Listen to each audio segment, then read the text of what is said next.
La vida en el templo de Salomón era un reflejo del esplendor y la opulencia de su reinado.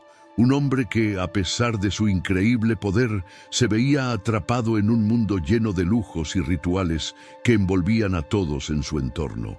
Salomón, con su sorprendente habilidad para equilibrar las exigencias de su corte, debía encontrar una manera de atender las necesidades de sus 700 esposas, todas provenientes de familias reales, y sus 300 concubinas.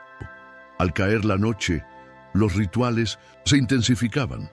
El palacio era invadido por fragancias exóticas, danzas hipnotizantes y una atmósfera cargada de sensualidad diseñada para atraer y seducir. Sin embargo, lo que parecía ser un espectáculo de lujo y belleza ocultaba una feroz competencia por la atención del rey, que iba mucho más allá de lo físico. El deseo de poder y posición en la corte se entrelazaba con las costumbres de la época, creando un ambiente donde la rivalidad entre estas mujeres no conocía límites. En este contexto, el templo de Salomón, el corazón espiritual y político de su imperio, se erigía como una obra majestuosa, tanto en tamaño como en significado. Imagina ser transportado a la Jerusalén de 957 a.C., donde el sol naciente iluminaba el monte Moría y mostraba una visión imponente, el templo, cuya grandeza dejaba sin aliento a quienes lo veían. Esta estructura no era solo un edificio, sino un símbolo tangible del poder y la devoción del rey. Las paredes, revestidas con oro puro, reflejaban la luz del amanecer como un faro divino. En términos actuales, se calcula que el costo de esta maravilla habría alcanzado miles de millones de dólares. Durante 7 años, más de 180,000 hombres trabajaron sin descanso para dar vida a este sueño monumental. Caravanas interminables de cedro del Líbano, la madera más preciada de la época, descendían por las montañas en dirección a Jerusalén. Artesanos fenicios, famosos por su destreza, esculpían cada detalle con una precisión asombrosa. El sonido del martillo y los cinceles nunca cesaba, y bloques de piedra gigantescos, del tamaño de casas modernas, eran transportados con una tecnología que aún asombra a los expertos. Las dimensiones del templo eran impresionantes. 30 metros de largo, 10 metros de ancho y 15 metros de alto solo en el Sancta Sanctorum. Pero lo que verdaderamente sorprendía era su interior. Las paredes, completamente cubiertas de oro desde el suelo hasta el techo, reflejaban la luz de una manera que parecía deslumbrar a todos los que se atrevían a entrar. En el interior, los querubines gigantes, tallados en madera de olivo y recubiertos de oro, protegían el lugar más sagrado del templo, extendiendo sus alas y creando una atmósfera de reverencia y misterio que envolvía a todos los presentes. Este lugar no solo era un centro religioso, sino también el epicentro de las intrigas y los secretos más oscuros de Salomón, incluyendo uno que solo será revelado al final. Prepárate para conocer cómo Salomón mantenía bajo control un ser sobrenatural, utilizando su famoso anillo, una herramienta que, según la leyenda, le otorgaba un poder inimaginable. Este secreto podría transformar por completo lo que sabes sobre el rey más poderoso de la historia. No te pierdas lo que está por venir, porque este misterio tiene el potencial de cambiar toda la narrativa que conocemos. El atrio de los sacerdotes estaba pavimentado con piedras preciosas. Cada una de ellas contaba una historia única, proveniente de tierras lejanas, lo que convertía cada paso dado en ese lugar en un viaje por el mundo antiguo. La entrada al templo estaba flanqueada por 2 columnas colosales, llamadas Yachin y Boaz. Estas columnas, con capiteles adornados con granadas de bronce y cadenas entrelazadas, no solo eran una muestra de maestría arquitectónica, sino que también simbolizaban la estabilidad y la fortaleza del reino de Salomón, reflejando la grandeza del monarca y su nación. Al entrar en el corazón del templo, uno se encontraba con el Santo de los Santos, un cubo perfecto de 10 metros de lado, donde se encontraba la famosa Arca de la Alianza. Este espacio, tan sagrado, era de acceso exclusivo para el sumo sacerdote, quien solo podía entrar una vez al año, durante el día de la expiación. La atmósfera en este lugar se impregnaba de un aroma único, el incienso, que se mezclaba con el fresco aroma del cedro, creando una experiencia sensorial que perduraba en la memoria de todos los que cruzaban sus puertas. Para mantener este lugar, tan imponente en funcionamiento, Salomón implementó un sistema administrativo revolucionario. Estableció 24 divisiones de sacerdotes, cada una encargada de turnos específicos, asegurando que el servicio sagrado nunca se interrumpiera. Cada división tenía responsabilidades precisas, que iban desde el cuidado de las lámparas de oro hasta la preparación de los panes de la proposición, los cuales se cambiaban cada sábado, garantizando que la sacralidad del templo se mantuviera en todo momento. Este era solo el principio de lo que descubriremos sobre el reinado de Salomón. No solo se trataba de un reino de esplendor, sino también de un hombre que utilizaba poderes sobrenaturales para controlar demonios, realizando rituales secretos con sus 1000 esposas durante las noches en el palacio y participando en prácticas ocultas que permanecían ocultas a los ojos del pueblo. Si crees que Dios sigue realizando grandes obras en tu vida, comenta ahora: el templo de Dios está en mí. A primeras horas del amanecer, mucho antes de que los primeros rayos del sol tocaran las murallas doradas del templo, una sinfonía de sonidos comenzaba a resonar en los pasillos sagrados. El estruendo de los portones de bronce al abrirse marcaba el inicio de otro día lleno de actividades intensas. Los levitas, organizados en grupos específicos, comenzaban sus labores con una precisión casi militar. La primera tarea del día era la limpieza, un ritual que, al igual que las ofrendas, tenía un profundo significado espiritual. Imagina cientos de sirvientes moviéndose con una sincronización perfecta, algunos transportando agua en jarras de vino oro, mientras otros barrían los patios con escobas diseñadas especialmente para ello. El mármol del suelo era limpiado con tal esmero que se decía que el reflejo de aquellos que pasaban por allí podía ser visto en él. Los músicos del templo, famosos por su extraordinaria destreza, se situaban en lugares específicos dentro de los patios. Con sus arpas, címbalos y trompetas, creaban una atmósfera celestial que se podía escuchar incluso fuera de las murallas de Jerusalén. Cada melodía era cuidadosamente seleccionada para diferentes momentos del día, siguiendo las instrucciones que el propio rey David había dejado, asegurando que la música no solo fuera un deleite para el oído, sino también un medio para conectar con lo divino en cada instante del día. En los patios exteriores del templo, los mercaderes autorizados se encargaban de vender animales destinados a los sacrificios. Pero este no era un mercado común.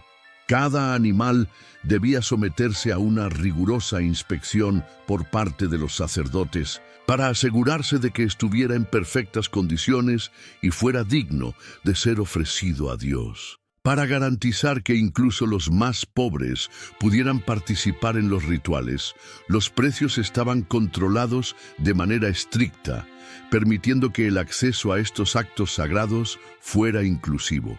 Además, el templo contaba con un sistema avanzado de acueductos, considerado una maravilla de la ingeniería antigua, que proveía un flujo constante de agua para cubrir todas las necesidades del lugar. Esta agua no solo era vital para la limpieza, sino también para los rituales de purificación que formaban parte esencial de las ceremonias diarias.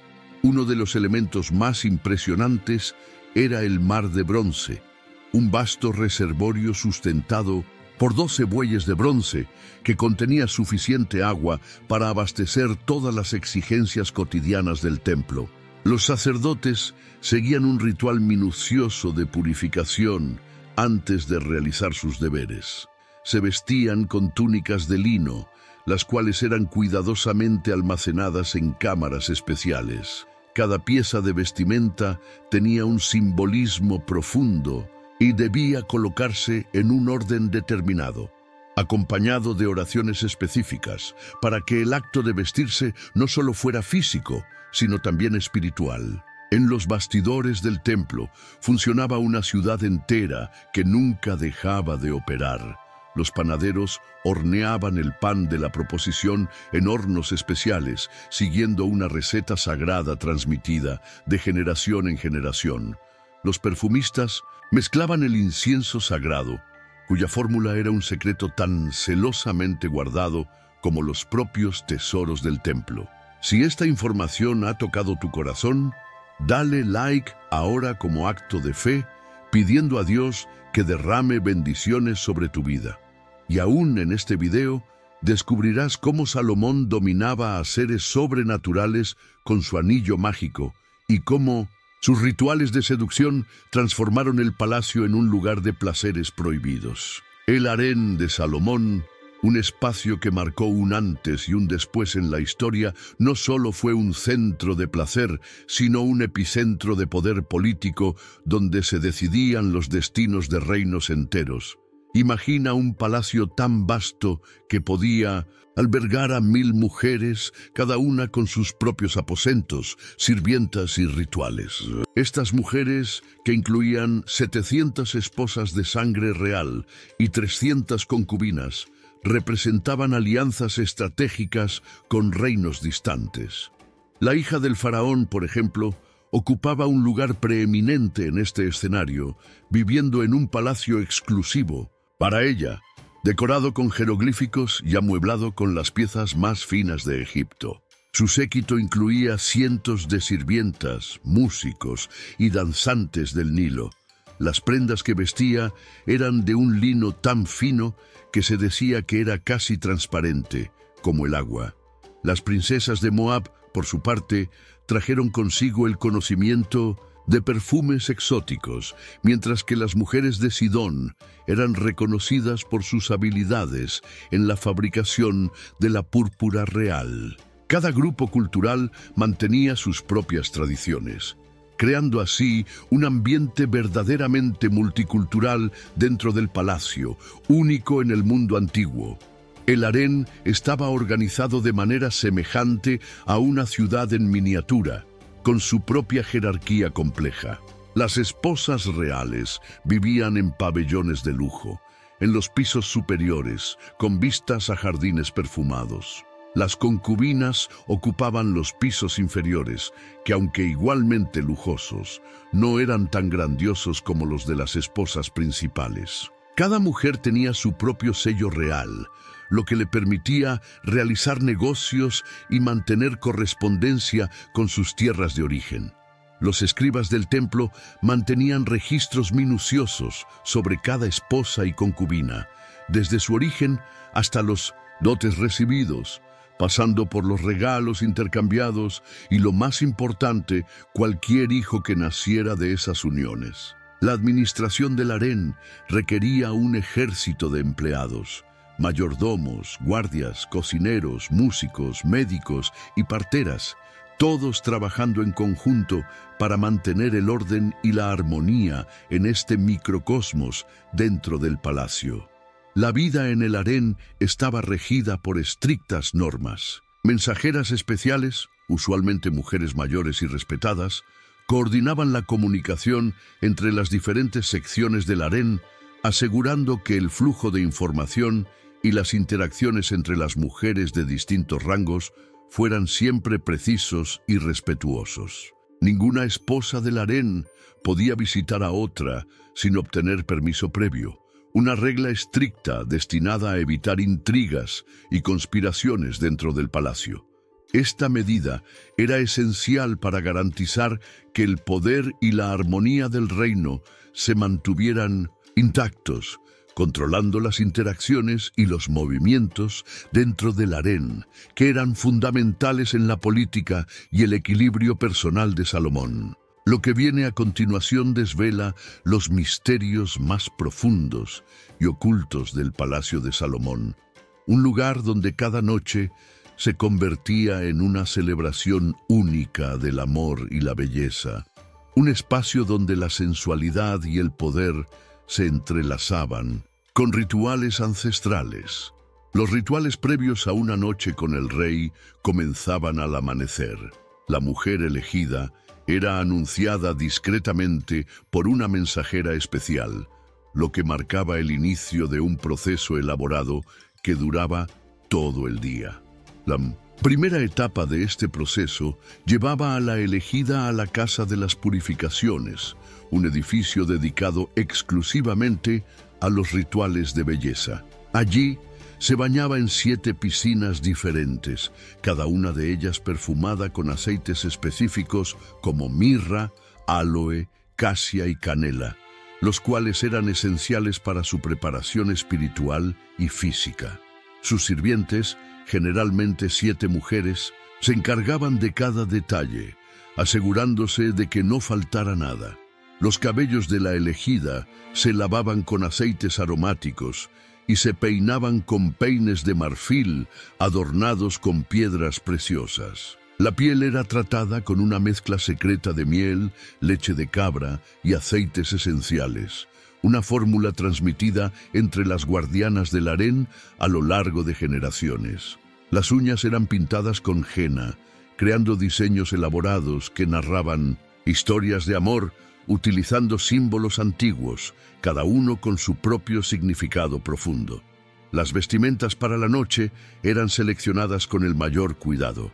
Los tejidos eran tan finos que parecían haber sido tejidos por arañas, y estaban teñidos con colores raros, extraídos de conchas y minerales preciosos. Las joyas no solo se elegían por su belleza, sino también por su simbolismo, con un poder de seducción que podía influir en el alma del rey. El cuarto real era preparado con la misma atención al detalle. Incensarios de oro ardían continuamente, liberando mezclas especiales de fragancias que creaban una atmósfera embriagadora. Pétalos de flores eran esparcidos sobre sábanas de seda, y las lámparas de aceite se colocaban de manera estratégica para producir una iluminación suave y seductora. Los músicos, especializados en canciones de amor, se situaban en cámaras cercanas, tocando melodías suaves, inspiradas en el cántico de los cánticos. Las notas fluían como miel, creando una atmósfera de romance y misterio que envolvía todo el palacio. La elegida para esa noche era instruida en las artes del amor por ancianas experimentadas, quienes compartían secretos que se habían transmitido a lo largo de generaciones. Cada gesto, cada palabra, cada movimiento era ensayado con esmero, buscando siempre crear una experiencia única e inolvidable que dejara una huella imborrable. Si este relato ha tocado tu corazón, te invito a compartir tu fe comentando: el amor de Dios es mayor. Y te sugiero que sigas atento, porque lo que viene a continuación podría sorprenderte. Pronto descubrirás cómo Salomón utilizaba poderes sobrenaturales para controlar demonios, los rituales secretos que realizaba con sus 1000 esposas durante las noches en el palacio, y las prácticas ocultas que se desarrollaban lejos de los ojos del pueblo. En el corazón de Jerusalén, el cántico de los cánticos resonaba por los pasillos del palacio, un poema de amor tan poderoso que fue incluido en las escrituras sagradas. En él, Salomón ofrecía una visión del amor que fusionaba lo físico con lo espiritual, donde la pasión humana se celebraba como un reflejo del amor divino. Las mujeres del harén provenían de diversas culturas, cada una trayendo consigo sus propias tradiciones de seducción. Las egipcias, por ejemplo, eran expertas en las danzas del vientre, moviéndose como serpientes al compás de los sistros dorados. Las fenicias conocían secretos de perfumería que podían hechizar los sentidos, mientras que las moabitas eran famosas por sus canciones de amor que derretían el corazón. El palacio también albergaba jardines secretos donde fuentes murmuraban entre romanceras y vides, creando un ambiente idóneo para los secretos del amor y la política que se tejían en sus muros. En el harén de Salomón, las mujeres no solo compartían espacio, sino también conocimientos ancestrales que habían sido transmitidos de generación en generación. Cada una de ellas tenía algo único que ofrecer, desde secretos sobre hierbas aromáticas hasta habilidades en danza y la delicada arte de la conversación seductora. Cada cultura dentro del harén tenía su propia interpretación del placer y la belleza, lo que generaba un intercambio cultural fascinante y enriquecedor. Para los rituales de amor se utilizaban instrumentos musicales especialmente reservados para tales ocasiones, como arpas delicadas, cuya cuerda era hecha de seda, tambores que imitaban las pulsaciones del corazón y flautas que emitían sonidos semejantes a suspiros apasionados. La música no solo era un deleite para los oídos, sino que también se consideraba una forma de magia capaz de abrir los portones del corazón. Nunca antes en la historia se vio tal competencia por el amor de un solo hombre, y lo que descubrirás ahora sobre las disputas dentro del harén de Salomón revela un intrincado juego de poder que no solo impactó el destino de Salomón, sino también el futuro de todo su reino. En este vasto harén, cada mujer desarrollaba sus propias tácticas para captar la atención del rey. Algunas se destacaban por su inteligencia, participando activamente en las discusiones sobre gobernanza y filosofía. Otras cultivaban talentos artísticos excepcionales, componiendo poesías, creando perfumes exclusivos o desarrollando danzas hipnotizantes. La competencia era sutil pero intensa, y las alianzas se formaban entre mujeres de diversos orígenes, creando redes de influencia que se extendían más allá de los muros del palacio. Una concubina astuta podía elevar su estatus al formar alianzas estratégicas con esposas reales influyentes. Las sirvientas, en este ajedrez real, jugaban un papel fundamental, llevando mensajes secretos, observando los movimientos en los pasillos y reportando cada pequeño acontecimiento a sus señoras. Un susurro en el momento preciso podía cambiar el destino de una de las favoritas del rey. Los presentes que se intercambiaban constantemente cargaban significados ocultos. Una copa de vino especialmente preparada, un poema escrito en papiro, perfumado, o una joya adornada con símbolos misteriosos, todo formaba parte de un lenguaje secreto de poder y seducción. Las mujeres más inteligentes comprendían que el verdadero poder provenía del conocimiento. Estudiaban las preferencias del rey, sus preocupaciones sobre el reino, sus estados de ánimo y horarios, y algunas llegaron a convertirse en consejeras informales, influyendo en las decisiones políticas a través de conversaciones íntimas. Si esta historia ha tocado tu corazón, comenta ahora: amén, yo merezco la victoria, Jesús. Lo que descubrirás a continuación sobre los hijos de Salomón te revelará cómo el más grande de los reinos de Israel comenzó a declinar. Esta es una historia de amor, poder y consecuencias que cambió el curso de la historia. Aunque los registros bíblicos mencionan solo a un hijo de Salomón, Roboam, los historiadores creen que decenas de otros príncipes y princesas nacieron en el harén real. Cada nacimiento representaba un evento político significativo, fortaleciendo alianzas con reinos extranjeros y creando nuevas líneas de sucesión dentro del palacio. Cada niño real tenía su propio mundo. Tutores provenientes de tierras lejanas les enseñaban lenguas, filosofía y arte, mientras las madres competían para garantizar la mejor educación para sus hijos, conscientes de que el conocimiento era poder.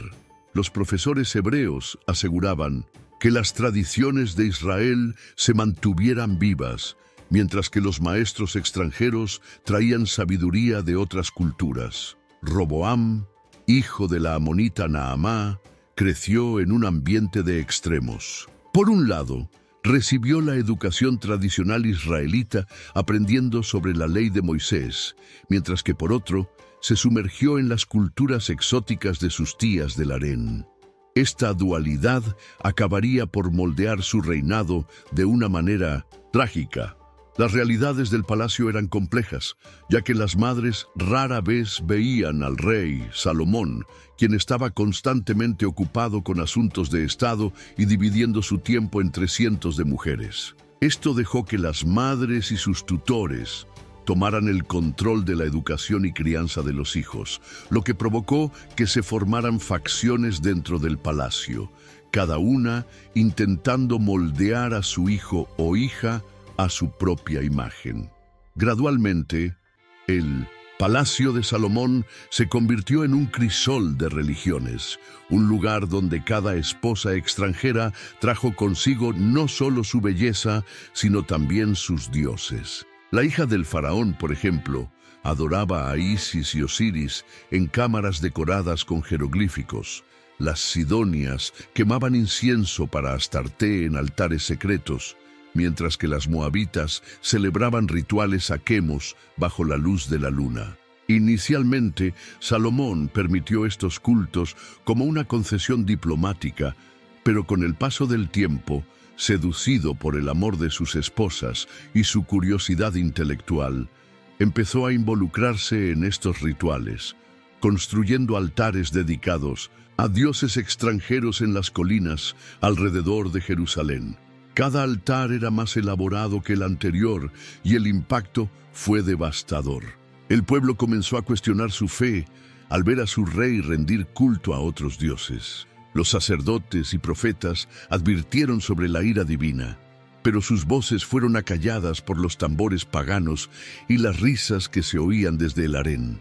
En Minas, el corazón del reino, se libraba una batalla espiritual, mientras el templo de Yahvé seguía imponente en el centro de Jerusalén. Pequeños santuarios a dioses extranjeros surgían en los jardines del palacio, y el aroma del incienso sagrado se mezclaba con las fragancias exóticas de los rituales paganos. Mantener tantas mujeres no solo era una cuestión de corazón, sino un enorme peso financiero. Cada esposa real requería un estilo de vida acorde con su posición: sirvientes, joyas, ropa fina y alimentos exóticos. El tesoro real, que antes rebosaba de riquezas, empezó a mostrar signos de agotamiento. El sistema tributario se tuvo que aumentar para sostener el lujo de la corte, lo que generó murmullos entre el pueblo que ya no estaba tan orgulloso de su rey sabio.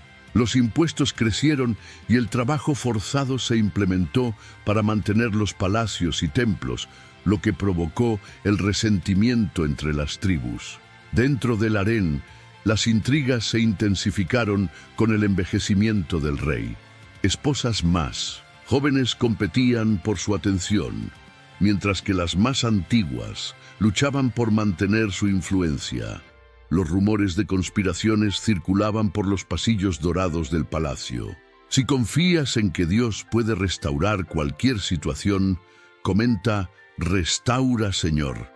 En los textos antiguos se habla sobre el anillo de Salomón, un artefacto mágico grabado con el nombre sagrado de Dios. Se decía que, con este anillo, Salomón podía comandar espíritus y demonios, usándolos para construir tanto el templo como su palacio. Cada piedra gigante, cada viga maciza, habría sido movida por fuerzas sobrenaturales bajo su mando. Según las leyendas, incluso los propios demonios eran forzados a servir en la corte de Salomón.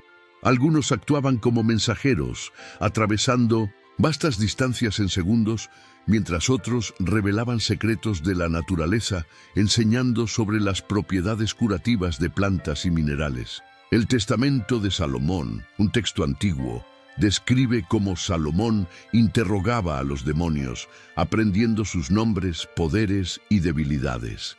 Este conocimiento fue registrado en libros místicos que a lo largo de los siglos fueron codiciados por magos y sabios. A pesar de todo este poder sobrenatural, Salomón permaneció humilde ante Dios.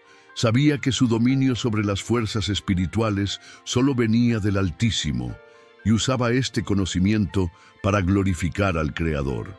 Si crees en el poder sobrenatural de Dios, comenta: el poder de Dios es mayor.